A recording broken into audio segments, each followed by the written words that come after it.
वंदना भैया जी।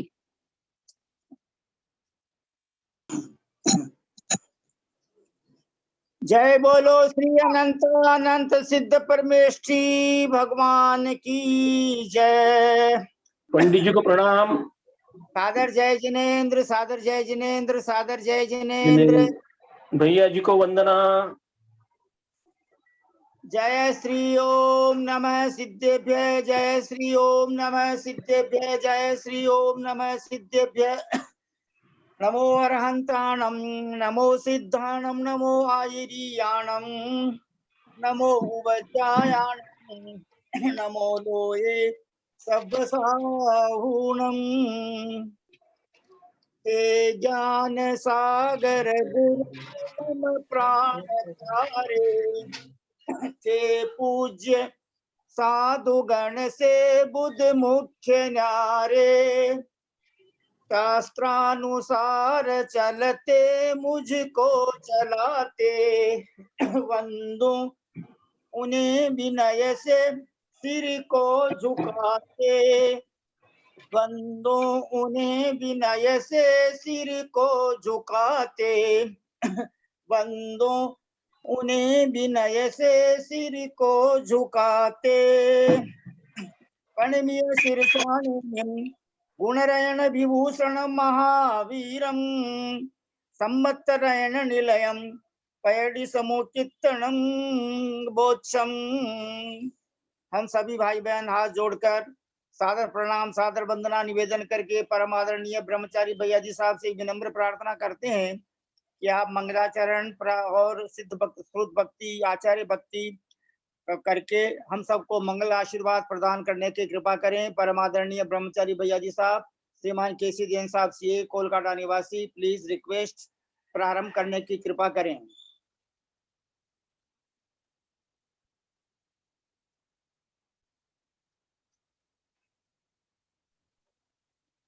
ओम नमः सिद्धेभ्यः, ओम नमः सिद्धेभ्यः, ओम नमः सिद्धेभ्यः। ओकारं बिंदु संयुक्तं नित्यं ध्यायन्ति योगिनः, कामदं मोक्षदं चैव ओंकाराय नमो नमः। अविरल शब्द घनोग प्रक्षालित सकल भूतल कलंका मुनिविरूपा सिद्धीर्था सरस्वती हरतुनो दुरितान् अज्ञानतिमिरान्धानां ज्ञानाञ्जनशलाकया चक्षुरुन्मीलितं येन तस्मै श्रीगुरुवे नमः।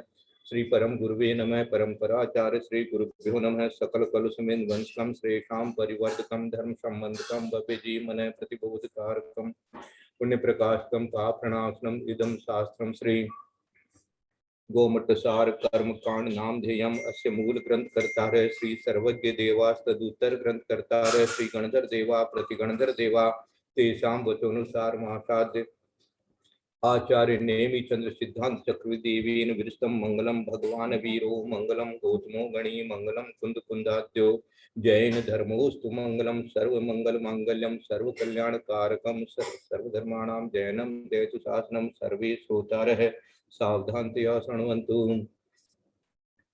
तत्पूर्वाणिक स्वाध्याय प्रतिष्ठायां पूर्वाचार्यानुक्रमेण सकल कर्मचार्थं भावपूजा वंदना स्वय समेतं श्री श्रुत भक्ति कायोत्सर्गं करोम्यहम्।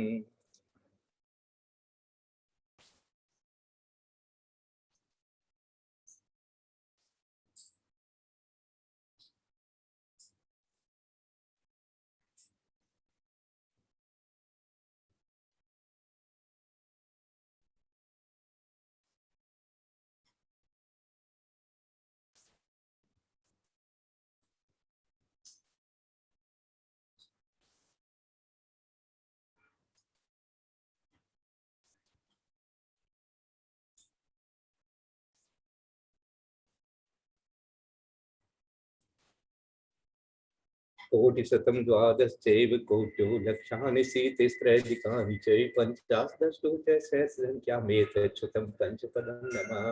अर्हन्त भासीयतं गणहर देवेहिं गन्त्यं सम्मं प्रणमामि भक्तिजुतो सुदृढानमो वयं शीर्षः इच्छामन्ति सुधभक्ति कौशतो कौतसालोचिं अंगोंग पहने पौड़े परियमी सुदपड़माणी भोग पुवके चूलिया देव सुत्थे तुई धम्म कहानी श्रेयाण कालम अच्छेमी पूज्यमी बंदामी नमस्सामी दुखो कमको बोइल हाउस सुगेगमनम समामरणम गुण संपत्ति ओ मध्यम तत्पूर्वानिक स्वाध्याय प्रतिष्ठायां पूर्वाचार्याण क्रमेण सकल कर्म शार्थम भाव पूजा वंदना स्वे समेतम श्री आचार्य भक्ति कायो सर्गम करोमि।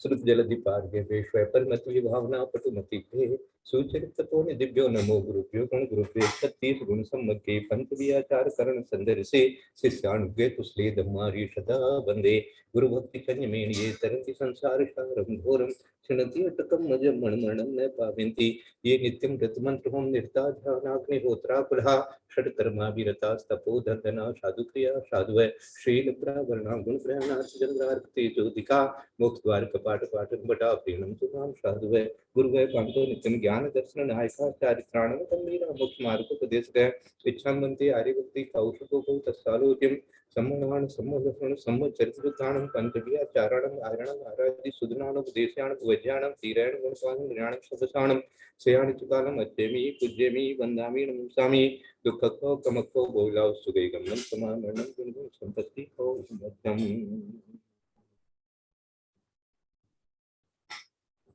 गणमीय शीर्षाणेमिं गुणरयण विभूषणं महावीरं समत्तरण निलयं परिसम्मुक्तितनं गोच्छम्। बोले देवादिदेव महावीर भगवान की जय। बोले देवादिदेव नेमिनाथ भगवान की जय। बोले आचार्य कुंद स्वामी महाराज की जय। बोले आचार्य नेमिचंद्र सिद्धांत चक्रवर्ती देव की जय।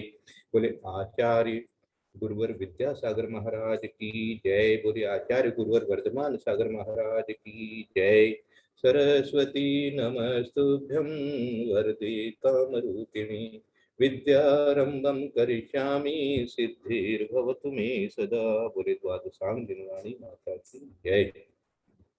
सर्वे श्रोता रहे सावधानतया सुनवंतु। सबके लिए सब श्रोताओं के लिए बहुत बहुत मंगल आशीर्वाद है और सबके लिए पापम क्षयतु दर्शन विशुद्धिर्भवतु धर्म वृद्धिर्भवतु क्षय क्षम्यत्व भवतु निर्गुण संपत्ति प्राप्त करतु।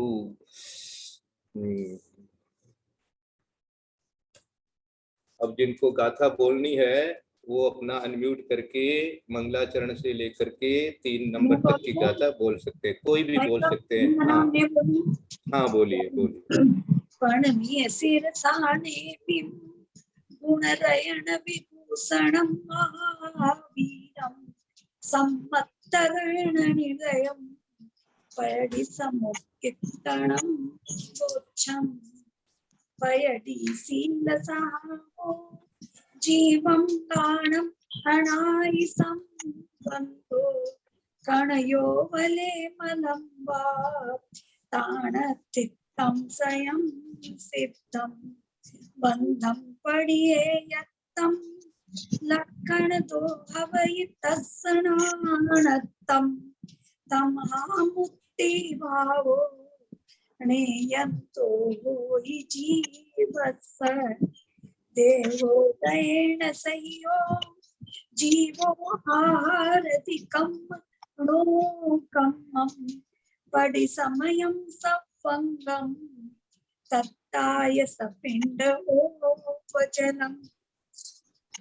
हाँ और किसी को बोलना है तो बोल सकते हैं, अभी तो कोई बात नहीं। हाँ मैं बोलूं भाई साहब? मैं बोल रही हूँ प्रेजेंट दिल्ली हीरा से। पांड्या। हाँ बोलिए। प्रेजेंट दिल्ली से बोलती हूँ। हाँ हीरा जी को बोल लेने दीजिए फिर आपका। हाँ प्रणम्य शिरसा नेमिं गुणरेण विभूषणं महावीरं सम्मतरेण निलयं परि सम्मुखित्तणं मोक्षम् पडिशील सहाओ जीवं गाणं अणाय संबंधो कणयोवले मलं वा ताणं तिक्तं स्वयं सिद्धम। ताणम नहीं है, ताण तिथम, ताणम नहीं बोलना। ताण तिक्तं स्वयं सिद्धम। ताण तिथम, ताण तृणय पर भी जोर देने की जरूरत नहीं है। ताण तिथम स्वयं सिद्धम। अच्छा ठीक। ताण तिक्तं स्वयं सिद्धम। तीसरे नंबर की गाथा बोली आगे वाली। देहोदयेन सहियो जीवो आहारदिकं मनोकम्मं परिसमयं सब्बंगं तत्तायस्य पिंड ओबचलम। भैया जी मैं बोलना चाहती हूँ। हाँ बोलिए बोलिए बोलिए। हाँ, वंदना भैया जी सबको। हाँ बोलिए। परणीय शीर्षाने में गुणरयन विभूषणं सम्मतरण निलयं पयडीसमुखितणं बोच्छं पयडीशील सहावो जीवं गाढं अन्नाय संबंधो कनियोवले मलं वा ताणतिक्तं स्वयं सिद्धम् देवोदयेन सह्यो जीवो आहारदिकं मनोकम्मं परिसमयं सवंगं तत्थाय सपिंडोबजलम्।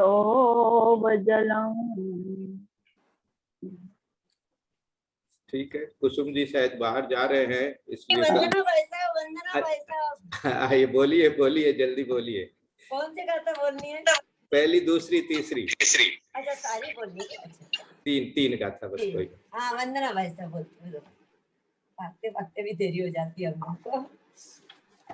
पहले मंगलाचरण करते हैं हाथ जोड़ के विनय के साथ।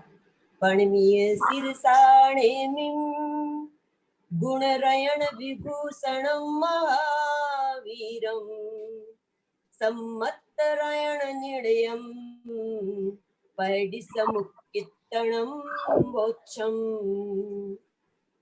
पैडीशील सहावो जीवं गाणं अणाय संबंधो कणयो वले मलं ताणतिक्तं स्वयं सिद्धम् देहोदयेन सह्यो जीवो आहारदिकं परिसमयं सवंगं तत्तायस पिंड ओबजलम्। बहुत सुंदर। अब सब लोग म्यूट कर लीजिए प्लीज, सब लोग म्यूट कर लीजिए, ध्यान से सुनिए, है ना। फिर अपने पास समय रहेगा तो अपन और गाथा बोलने के लिए बोलेंगे सबको, कोई बात नहीं है। अपन ने दूसरी गाथा पढ़ी, पहले मंगलाचरण अच्छी तरह से समझ लिया। मंगलाचरण के अंदर में अपने को भगवान नेमिनाथ को नमस्कार करने की बात कही। दूसरी टीका के अनुसार महावीर शब्द से महावीर भगवान को भी नमस्कार करने की बात बनती है, ऐसा भी टीका में मिला है अपने को, कोई बात नहीं। ये जो बीच में आपको देख रहे हो पेज नंबर 3 पर, बेटा 3 नंबर पेज निकाल दो, बंधम पड़ी। हाँ 3 नंबर पेज बंधम पड़ी वाला, बंधम पड़ी एयतम लक्षण दो हवई तस्य नाणतम। ये जो है ये इसके पहले वाला पेज, ये जो है ये गाथा नहीं है इसकी, हाँ इसकी ग्रंथ की गाथा नहीं है। ये जीव जो है अमूर्तिक एकांत से नहीं है, इस बात को बताने के लिए। हाँ सबको म्यूट रखना है, सबको म्यूट रखना है, अच्छी तरह से देख लीजिए, अपना अपना इंस्ट्रूमेंट देख लें अच्छी तरह से, कहीं अनम्यूट नहीं हो जाए, ध्यान रखिए। क्योंकि आवाज आ जाने से, क्योंकि रिकॉर्डिंग भी हो रही है, आवाज आ जाने से डिस्टर्ब होगा, तो जो है स्वाध्याय में बाधा मानी जाएगी। तो ये जो गाथा बताई गई थी वो बताई गई थी कि भाई ये जो जीव है, संसारी जीव, ये कथनचित मूर्तिक है और मूर्तिक होने के कारण से इसके अंदर में जो है कर्मों का बंध होता है। तो अनादि से ही है, इसलिए इसमें कर्मों का बंध होता रहता है। ये बात अपन ने कल समझ ली थी। आज अपन अब आगे तीसरी गाथा के अनुसार समझ लें और उसके बाद में चौथी गाथा में जाएंगे। तीसरी गाथा में अपन ने समझा था, हाँ नेक्स्ट पेज, देहोदयेन सहियो जीवो आहरदि कम्मणो कम्मं परिसमयं समंगम तत्तायस पिंड ओपजलम। हाँ, ये क्या हो गया, सर्वांग से अपने को कर्म और नो कर्म मिल रहे हैं, मिल रहे हैं मनी हमारे साथ में इनका संबंध हो रहा है। देहोदयेन, देह का उदय हमारे साथ चल रहा है। देह का उदय अर्थात हमारे साथ देह का संयोग है। नाम कर्म का उदय रहने के कारण से देह का संयोग बना और देह का संयोग जिसके भी बना, जो भी देहधारी है, जगह जगह आपको ग्रंथों में मिलेगा कि देहधारी के लिए, शरीरधारी के लिए इस प्रकार का जो है अपने संबोधन जो समयसारदी में भी पढ़ा है, अनेक ग्रंथों में भी पढ़ा है, भक्तामृत स्तोत्र में भी आता है। इस प्रकार का जो है जीवधारी, शरीरधारी कौन है, हम शरीरधारी हैं, संसारी जीव। तो शरीर का जो संयोग हमको हो रखा है, देहोदयेन, देह के उदय से अर्थात शरीर नाम कर्म के उदय से ये देह की प्राप्ति संयोग होता है। और इससे क्या होगा, ये जो जीव है ये आहार ग्रहण करता रहता है कर्म और नो कर्म का, ऐसा बता दिया। तो नो कर्म का आहार, ये जो अपन शरीर में जो श्वास इत्यादि भी आ रहा है, ये भी आहार है।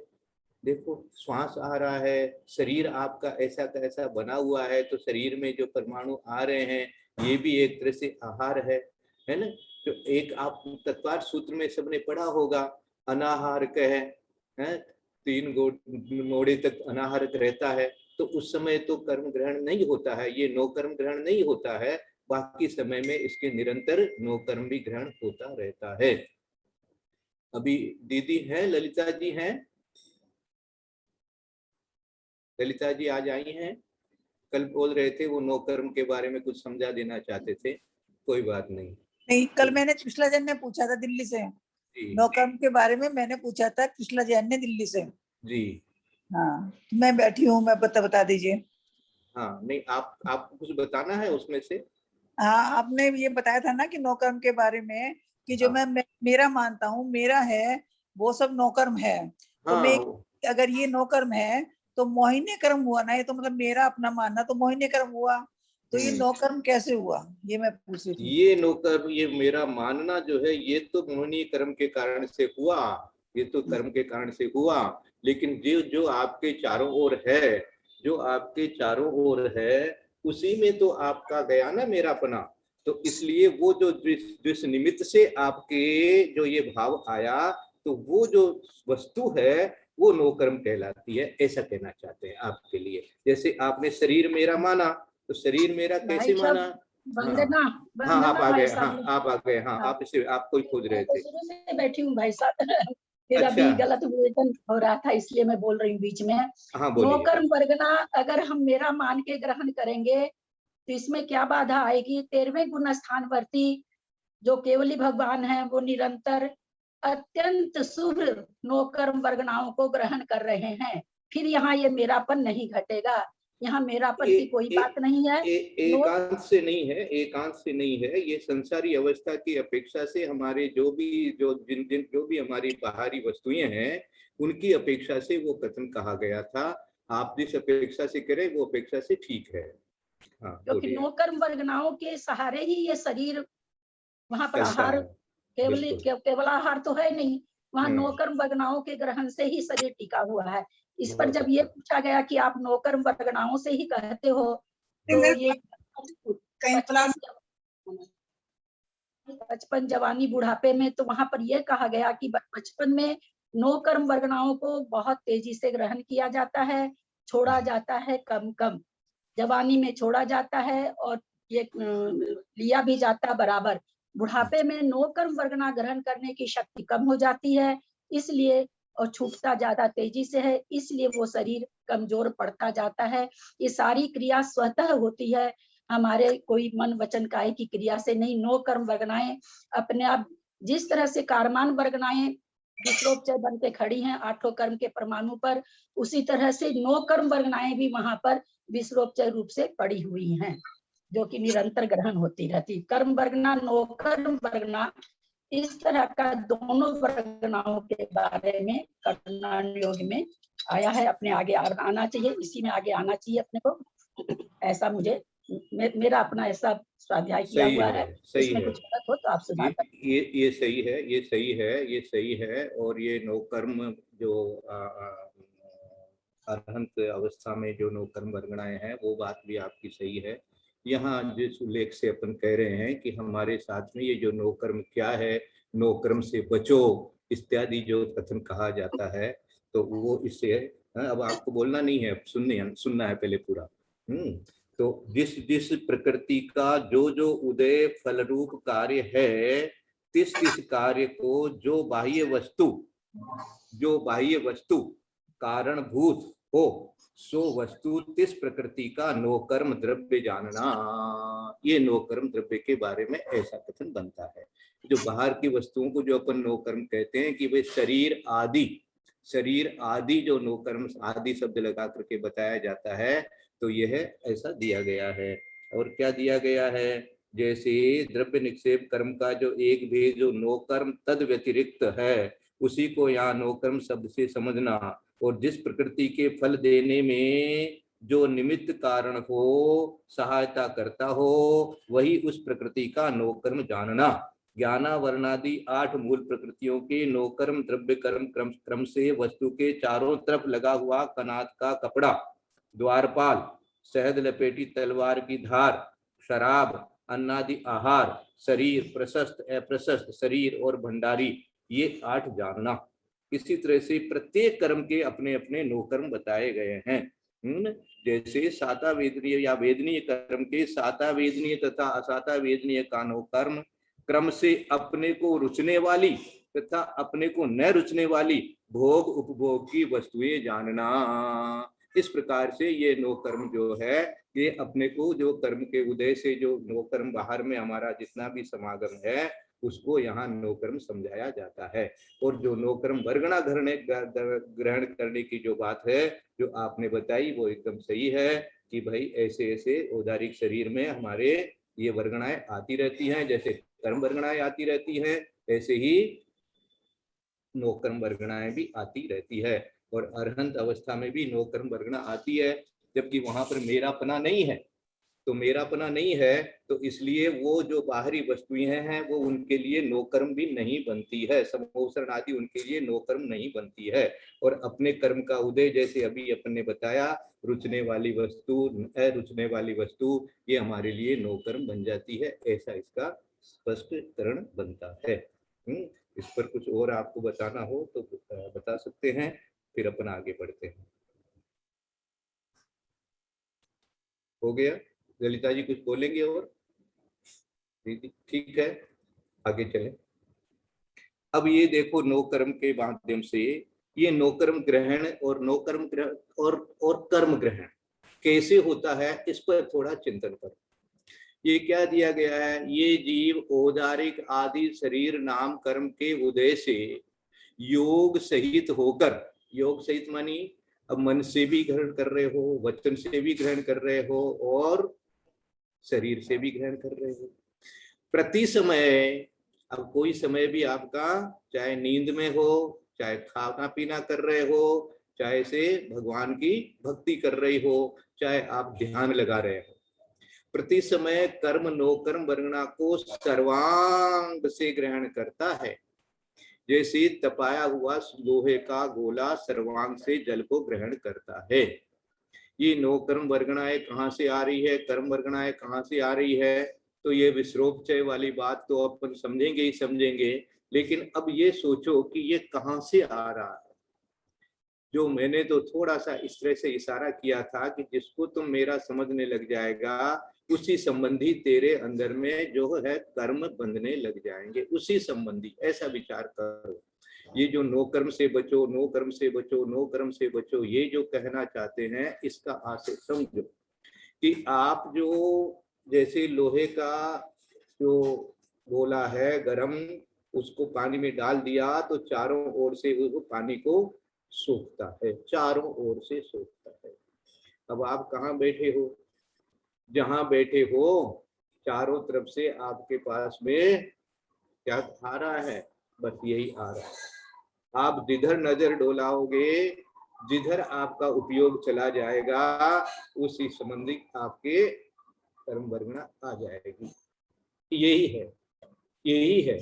क्या है, आपने जैसा मन से, वचन से, काय से जैसा परिणमन किया, अब ऐसे विचार कर लो, आप जहां भी बैठ जाओ जाकर के, चाहे जंगल में भी जाके बैठ जाओ, घर में भी बैठे हो तो आपका दरवाजा है, चाहे खिड़की है, चाहे कुछ भी है, गुफा में भी जाके बैठ जाओ तो भी आपका मन से, वचन से, काय से, योग सहित शब्द कह दिया इन्होंने, ये योग सहित आपके साथ में ये जो है कर्म वर्गणाएं जो है आपके ग्रहण हो रही है, नो कर्म वर्गणाएं ग्रहण हो रही है, ऐसा शब्द करते हैं।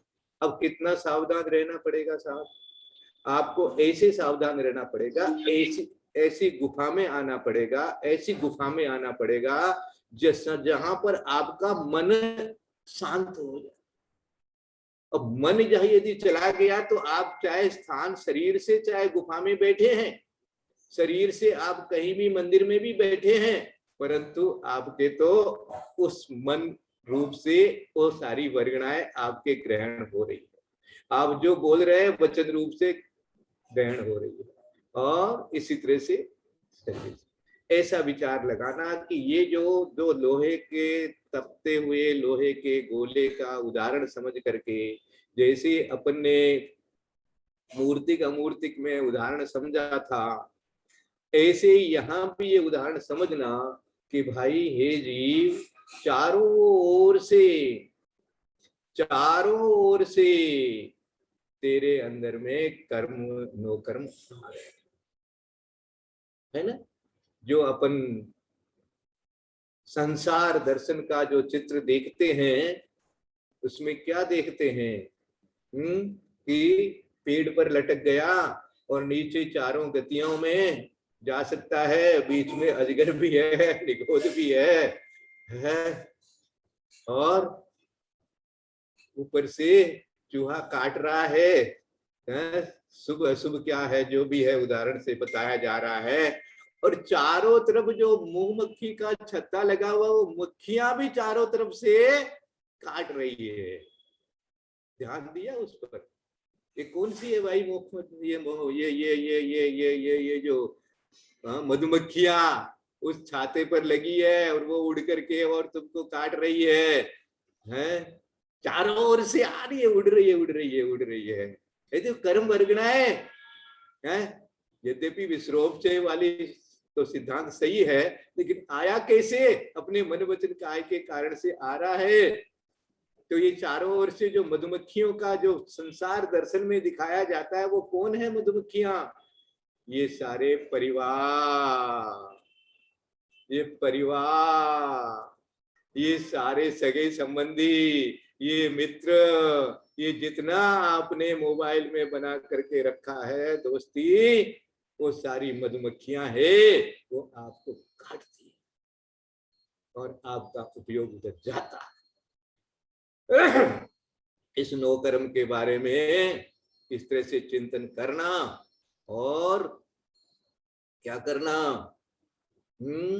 इस प्रकार से हमेशा सावधान रहना और विचार कर लेना कि ये और कुछ नहीं है, खाली कर्माश्रव के साधन हैं। ये सब जितने जहां इसलिए मैंने इंडिकेशन दिया था कि जिसको तुम मेरा मान लेगा वही तुम्हारा नो कर्म हो जाएगा। ये मेरी अपेक्षा उस हिसाब से थी कि भैया मोह वाली बात तो आपकी सही है, तो मोह के कारण से हुआ, मोहनी कर्म हुआ, ज्ञान के कारण से हुआ, दर्शन मोह के कारण से हुआ, ये सब तो अपनी जगह बिल्कुल सही है। लेकिन अब जो जहां तुम्हारा मन वचन काय का किसके लिए किस किस निमित्त से हो रहा है, या निमित्त शब्द प्रयोग किया गया था नो कर्म के लिए, अभी मैंने जब पढ़ा था, तो ये जो है भैया ये तुम्हारे लिए है। शरीर संबंधी विकल्प हुआ तो शरीर नो कर्म हो गया तुम्हारे लिए।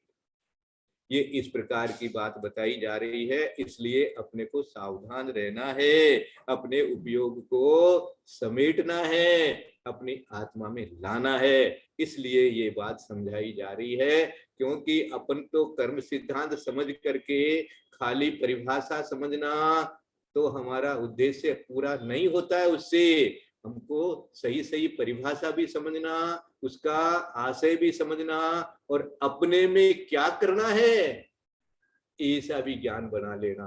वो अपने में क्या करना है, ये करना है कि भैया अपने मन वचन काय को जो है वो संयमित करो, तो कर्म आश्रव कम होगा। नहीं तो चारों ओर से है ना, लोहा जितना गर्म होगा उतना ही जोर से सारे पानी को खींच लेगा। इसी तरह से जितनी कषाय होगी उतना ही हम चारों ओर से खींच रहे हैं कर्मों को, नो कर्मों को, ऐसे विचार करना। इसलिए अपने को थोड़ा सा सरल आर्जव धर्म का भी, आर्जव और मार्दव धर्म को भी विचार करो। क्षमा धर्म को तो बहुत बहुत चारों तरफ प्रचार करते हैं। ये आर्जव धर्म और मार्दव धर्म के बारे में भी अपना चिंतन ऐसा बनाओ कि भाई हाँ वास्तव में अपने को सरल रहना है मन वचन काय का, नहीं तो ये आश्रम होता रहेगा। ऐसा आज चिंतन बनाना। आगे थोड़ा सा आज भाई साहब एक प्रश्न था, जब योग में तीनों योग आ ही गए, काय योग भी, फिर वापिस शरीर को अलग क्यों लिया वापिस? उद्गल है ना, काय योग तो है काय रूप से अपने परिणामों को कराना, स्पंदन जिसको कहते हैं, आत्म प्रदेशों को स्पंदन कहना, वो तो है योग। और ये जो दिख रहा है बाहर, ये जो बाहर जो दिख रहा है डब्बा, ये है काय, ये काय है। हाँ, तो योग को स्पंदन, आत्मा के प्रदेशों के स्पंदन को योग कहा है। इसलिए आत्मा में जैसे परिणाम हुए वो योग हुआ। इसलिए डब्बे से कुछ नहीं होगा, डब्बा तो है, अनंत भगवान का भी डब्बा है, लेकिन डब्बे में जैसे ही उपयोग गया और आपके कर्म आ गया, उपयोग नहीं गया। शरीर से तो ध्यान करते हैं, मुनिराज ध्यान करते हैं, बाहुबली भगवान ध्यान कर रहे हैं, 1 साल तक ध्यान कर रहे हैं। उपयोग कहाँ है? जहां उपयोग होगा वहां के अनुसार आपके कर्म का आश्रम हो जाएगा। अब ये उपयोग तो आत्मा का शब्द है, आत्मा का परिणाम है, और योग जो है ये आश्रम शब्द के लिए प्रयोग किया जाता है। योग हो गया माने जुड़ गया, योग शब्द माने जुड़ जाना। तो क्या से जुड़ा? मन आपका जहां जुड़ा उस संबंधी, काय संबंधी आपका जो उपयोग जुड़ा, तो इसको काय योग कहेंगे अपन, है ना? इस तरह से समझना, ठीक है ना? हाँ, समझ में आया? नहीं आए तो बोल देना भाई, मेरे तो समझ में नहीं आया, या आप जो बोल रहे हैं वो गलती बोल रहे हैं, ऐसा भी बोल देना, मुझे कोई फर्क नहीं पड़ने वाला, क्योंकि मैं कोई इतना बड़ा ज्ञानी नहीं हूँ। मुझे भी यदि कोई चीज नहीं समझनी हो, किसी के पास में विशेष ज्ञान हो तो बताएंगे तो मुझे लाभ मिलेगा, ऐसा मैं कहना चाहता हूँ, है ना? मैं जितना पढ़ रहा हूँ, जितना अध्ययन किया है, जितना मैंने गुरुओं से सीखा है, और मेरा जैसा चिंतन चल रहा है, वैसा अपन आपस में स्वाध्याय में लाभ ले रहे हैं एक दूसरे के लिए। यह जीव प्रति समय नो कर्म रूप होने वाले कितने पुद्गल परमाणुओं को ग्रहण करता है, इसी बात को कहते हैं। अब ये कह दिया कि भाई कर तो रहे हैं, मान लिया, हमने भी स्वीकार कर लिया, हमको समझ में भी आ गया, क्योंकि हम जो भी बाहर में देखते हैं या जो हमारे कर्म वर्गणा है, विश्रोपचय है, विश्रोपचय का शब्द का अर्थ बाद में समझाएंगे, कि जो भी है पुद्गल परमाणु है वो सारे हमारे जीव के साथ में एक में एक हो जाते हैं। ये बात हमने समझ ली, क्योंकि अपन ने दूध का उदाहरण अच्छी तरह से मैंने समझाया था कि जब तक दूध लिक्विड फॉर्म में है उसमें नया पानी घुस सकता है, और पानी उबालने से थोड़ा पानी खींच भी सकता है, लेकिन वो जब तक लिक्विड फॉर्म में रहेगा, जीव जब तक संसारी अवस्था में रहेगा, तब तक उसके अंदर में नए कर्म आते रहेंगे, पुराने कर्म निकलते रहेंगे और मिक्सचर होता रहेगा। इस प्रकार का विचार लगाना। और जैसे ही पूरा पानी निकल जाए, पूरे कर्म चले जाए, तो फिर उसमें दोबारा कर्म नहीं आ सकते। इस प्रकार का भाव अपने को जानना अपने जीव के लिए। तो यहाँ अब एक नया चिंतन आ गया कि अब विचार करें हम, है ना। देखो ये जो गाथाएं बनती है ना, गुरुदेव लोग जब ये गाथाएं बनाते हैं तो वो अपना चिंतन करते रहते हैं। भाई मैं एक ग्रंथ लिखूंगा, ऐसा भाव बनाया उन्होंने, तो भाव बनते ही उनको इस प्रकार के शब्द बन गए कि भैया हाँ भगवान को इस तरह से मैंने प्रणाम किया।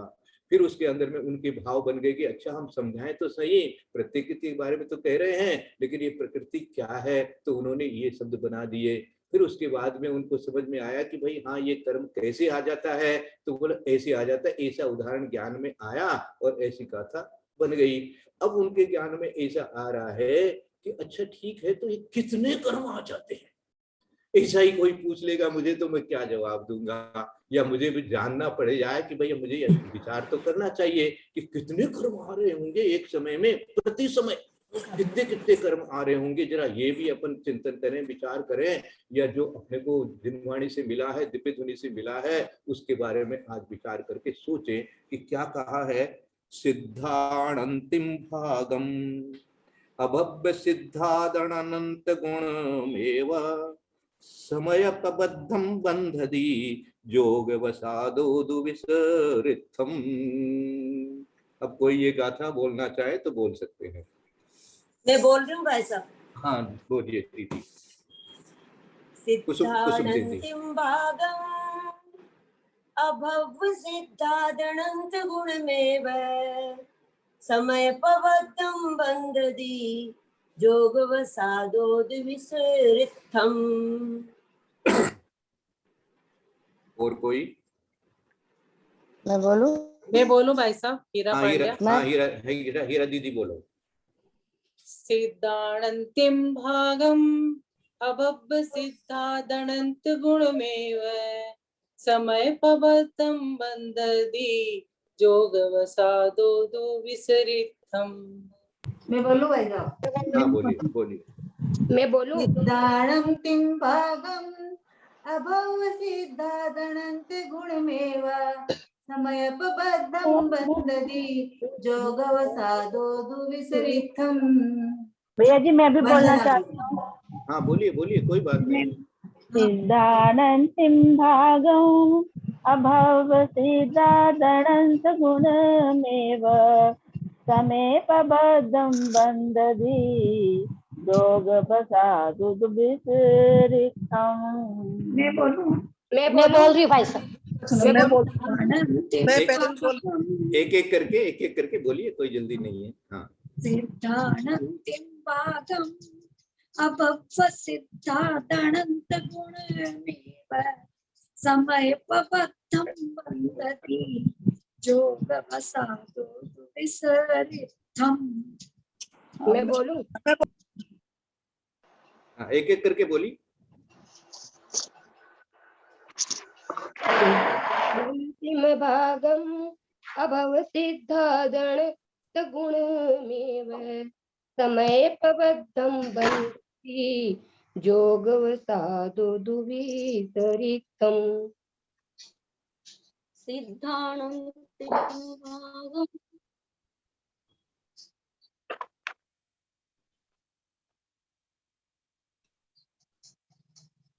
आपकी आवाज नहीं आ रही है। मैं बोल रही हूँ भाई साहब। सरला बोल रही हूँ। हाँ। सिद्धाणंतिम भागम अभव्य सिद्धादनंत गुणमेव समयपबद्धं बंधति जोगवसादो द्विसरित्थम।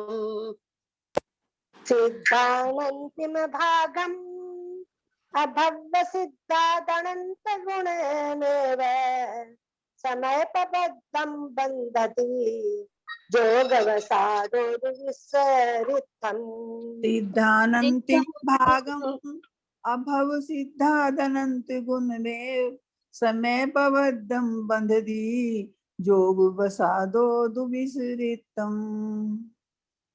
सिद्धाणन्तिं भागम् अभव सिद्धादनन्त गुणमेव समयपबद्धं बन्धति जोगवसादो दुविसरितम विसरितम। ये चंद्रकला जी बूंदी में रहती हैं, इनकी आवाज बहुत मधुर है, ये बहुत अच्छे से सब सिखाती है। कुसुम जी वगैरह आप इनसे दोस्ती करिए, ये बहुत ज्ञानी हैं, बूंदी में रहती हैं। हाँ, चंद्रकला जी नाम देखा मैंने, पहली बार ही देखा है इन्हें। हाँ, बहुत अच्छा इनका मधुर गला है। अब हाँ, सिद्धाणन्तिम भागम अभव सिद्धादनंत गुणमेव समय पवद्धम बंधति जोगवसादो दुविसरितम। जय जिनेन्द्र। अब कोई सोच रहे होंगे कि भाई इतनी बार गाथा बुलाने से क्या होगा, आप तो समझाइए ना, हम तो प्रवचन के लिए बैठे हैं, हम गाथा सुनने के लिए, गाथा एक बार सुन लिया, 2 बार सुन लिया, लेकिन मैं आज जानबूझ करके ये गाथा बार बार बुलवा रहा हूं, मुझे भी सुननी है ये गाथा बार बार। ये सारे, अब आप म्यूट कर लीजिए थोड़ी देर के लिए प्लीज। ये गाथा इस समय, इस पूरे ग्रंथ की जान बसी है इसके अंदर में। ये विचार करने के लिए ये गाथा आपने बार बार पढ़ ली, तो शब्दों से पढ़ लिया और यहाँ अक्षरों को देख लिया आंख से, इतना पर्याप्त नहीं है। अब आप एक एक शब्द को जरा सा अंदर में, हृदय में उतार करके विचार करिए कि समय पबद्धम बंधति जोग वसादो दुविसरितम, कितने कितने प्रमाण कर्म इस जीव के साथ में बंध रहे हैं। प्रति समय आपको अलर्ट होना है और अपने मन वचाय को संयमित करने में आपको बाधा आ रही है, आपका भाव नहीं जा रहा है, तो आप इस गाथा को रटिए। ये गाथा कह देगी कि सिद्धों का क्या सिद्धाणम, सिद्धों का, सिद्ध जीवों का अनंतवा भाग, अनंतिम भागम और अभव्य सिद्धाद अनंत गुणा। जितने अभव्य जीव हैं उनसे अनंत गुणा, और सिद्धों का अनंतवा भाग। इतनी वर्गणाएं समय प्रबद्ध को प्रति समय बांधता है। ये एक समय प्रबद्ध नाम आपने इसमें पढ़ लिया। इस समय प्रबद्ध नाम आपको याद करना पड़ेगा। आप 10 जनों ने गाथा पढ़ी और 10 जनों की गाथा हमने सुनी, है ना। पढ़ते समय पढ़ने वाले का उपयोग पढ़ने में जाता है, लेकिन सुनने वाले का उपयोग अवश्य जाता है उसके अंदर में कि ये शब्द क्या है। तो ये समय प्रबद्ध प्रमाण कर्म वर्गणाएं प्रति समय यह जीव ग्रहण करता है। और उसकी विशेषता विसरितम जीव वसादो, जैसे अधिक शक्ति वाला चुंबक अधिक लोह कणों को खींचता है, क्या ग्रहण करता है, और हीन शक्ति वाला चुंबक अल्प लोह कणों को ग्रहण करता है, उसी प्रकार आत्मा भी योग शक्ति की हीनाधिकता से अल्प या अधिक कर्म परमाणुओं को ग्रहण करता है। क्या समझे? कितना ग्रहण करता है? तो उसके लिए एक शब्द दिया गया है, समय प्रबद्ध, क्योंकि हमारे पास में उनकी कोई गिनती है नहीं। गिनती करके हम बता नहीं सकते कि भैया तुमने इतने परमाणु ग्रहण कर लिए या इतनी कर्म वर्गणाएं तेरे साथ में आ गई। तो आचार्यों ने हमको शब्द दिया है कि प्रति समय समय प्रबद्ध प्रमाण वर्गणाएं ग्रहण होती है। अब ये समय प्रबद्ध कितना होता है, उसकी परिभाषा यहाँ पर बताई गई है कि सिद्धों का अनंतवां भाग और अभव्य जीवों का अनंत गुणा। अब सिद्ध कितने हैं साहब? अनंत सिद्ध परमेष्ठी भगवान की जय। तो अनंतानंत। अब अनंतानंत का अनंतवां भाग भी अनंत ही है, याद रखना। अनंत अनंत का अनंतवां भाग भी अनंत ही है, पहली बात। और दूसरी बात कह दिया इन्होंने कि जितने अभव्य जीव है, अब सोचो कितने अभव्य जीव है, कितने अभव्य जीव, कितना निगोद राशि है, कितनी निगोद राशि है, कितने निगोद जीव ऐसे हैं जो कभी निगोद से निकलेंगे ही नहीं। सोचो तो उनका भी अनंत गुणा। और जो निगोद है कितना, पूरे ब्रह्मांड में तो निगोद भरा पड़ा है, पूरे 3 लोक में निगोद भरा पड़ा है। अब जीव राशि कितनी होगी, उनमें अभव्य कितने होंगे, विचार करो। उन अभव्यों की जीव राशि से अनंत गुणा। इस प्रकार से अपन कितना ग्रहण कर रहे हैं कर्म। एक बात जरा सी बोली, मन जरा सा कहीं गया है, और कितने परमाणु ग्रहण हो गए। आज इस पर बैठ करके चिंतन करना।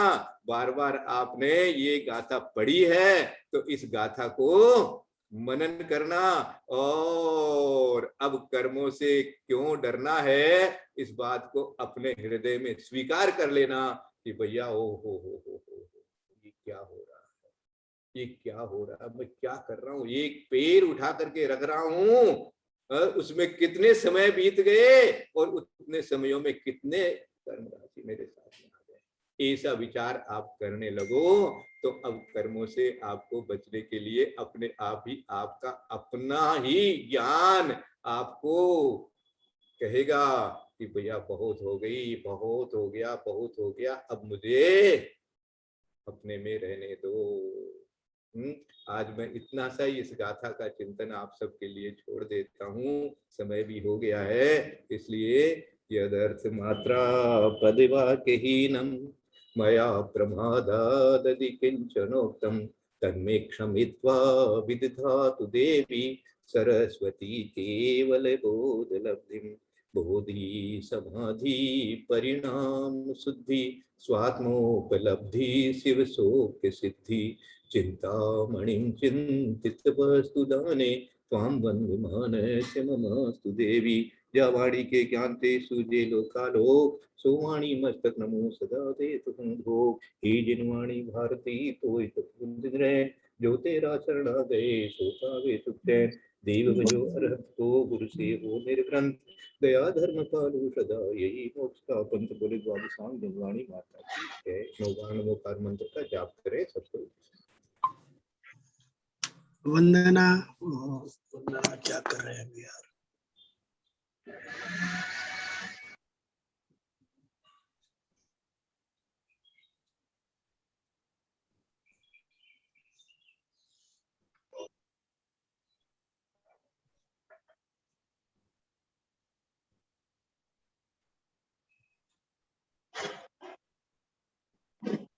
वंदना भाई साहब, प्रणाम बड़ों को सबको। वंदना भाई साहब, वंदना भाई साहब, वंदना भाई साहब, सबको जय जिनेंद्र। जय जिनेंद्र, प्रणाम। भाई साहब, भाई साहब विश्वरिथम माने विश्वरिथम का शाब्दिक वर्ड क्या होगा? सब बताएंगे, सब बताएंगे, सब बताएंगे। वंदना भैया, अगली क्लास में पूरा बताएंगे, इसको एक एक शब्द को बताएंगे अगली क्लास में।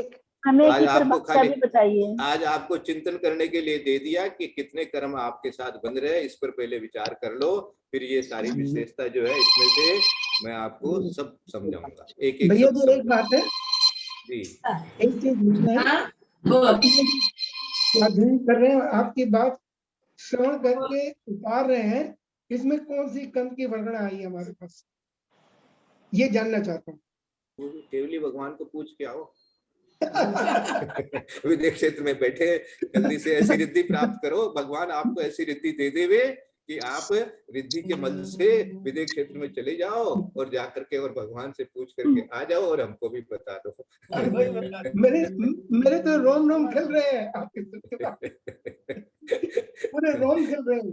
अब केवली भगवान की बात जब जाएंगे आपसे चर्चा तो करेंगे ना, ये कौन से कम की वर्गना आई हमारे अंदर, जिसने भाव से आपके वचनों को सुना और चिंतन किया, कुछ तो उसके शब्द है आपके पास, मैं जानना चाहूंगा। मैं तेरा आगे लगा दूंगी। चलिए हाँ आगे करती हूँ, कोई बात नहीं।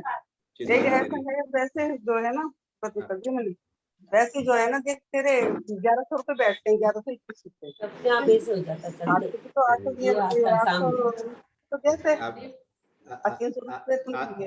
आज विसर्जन करते हैं, आपके लिए दूसरी क्लास है वहाँ, तो आज विसर्जन 1.5 छुट्टी ली ना करो, करना बहुत जरूरी है।